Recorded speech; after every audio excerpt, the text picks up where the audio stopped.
So welcome to my YouTube channel. That's what we call the good life. Today I'm going to be talking about ways to speed up the ripening process on your tomatoes. I'm seeing an awful lot of people out there that have got tomatoes on their plants but they're still green and they're not ripening up very quickly. So I'm going to give you my top tips on how I make mine ripen up really quickly. Now if you've not already subscribed to my channel, it'd be really awesome if you could, and if you think you get value at the end of this video, you can do something called buy me a coffee. There is a link up on the screen and one in the description, but if all you can do is like and subscribe and give me a comment, I'll still be more than grateful. Now let's move on to my top tips on getting these tomatoes lovely and ripe.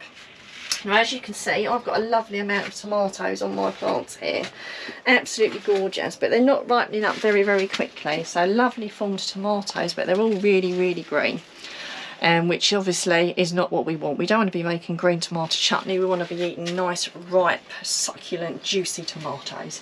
So to get started, one of the things I do is I take the growing tip out.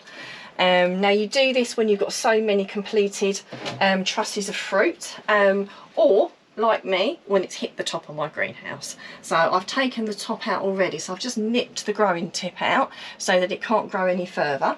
And what that will do is it will possibly make it shoot out more side shoots, so you do need to keep on top of that. If you're not already removing your side shoots, that's another really important thing to do, and a really important thing to still keep doing, even when you've got tomatoes on there. If you don't know where the side shoots are, obviously this is, if it's a bush variety, obviously you don't remove the side shoots, but you can still reduce the leaves down a little bit. But most are cordon varieties, which means you have a main stem going through the middle and you want to remove all the side shoots that you've got.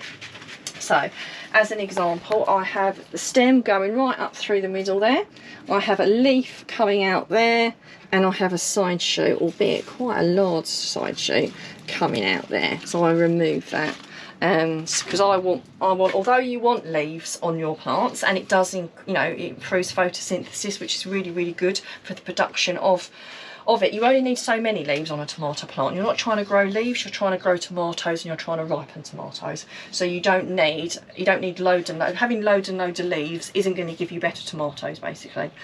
So taking off the ones that are not necessary is really important, and taking out the side shoots is very important indeed. So the other thing you can do, and which makes a big difference, it also keeps ventilation good and keeps pests and disease down, so it's generally good for your tomatoes, is removing some of the leaves and making sure you obviously remove the right ones. So basically below each completed truss of fruit you remove the leaves, like I've done on this one. I'm going to show you an example in a minute on how I do it. So I've got no leaves coming up, all I've got is the fruit there. So let's use this one as an example because I've not done this one yet. So as you can see, I've got two lovely big trusses of fruit here. They're not completely filled out, but they're filled out enough. So I wouldn't do it if I still had the blooms on them. I wouldn't start taking the leaves off yet. But once you've got the actual fruits on there, you can start taking some of the leaves off. Now the leaves you remove are the ones below the completed trusses. So I can take that one off. I can take that one off, and I can take that one off. Obviously be careful that you don't cut the fruit. I have done it before, so just be mindful of what you're cutting.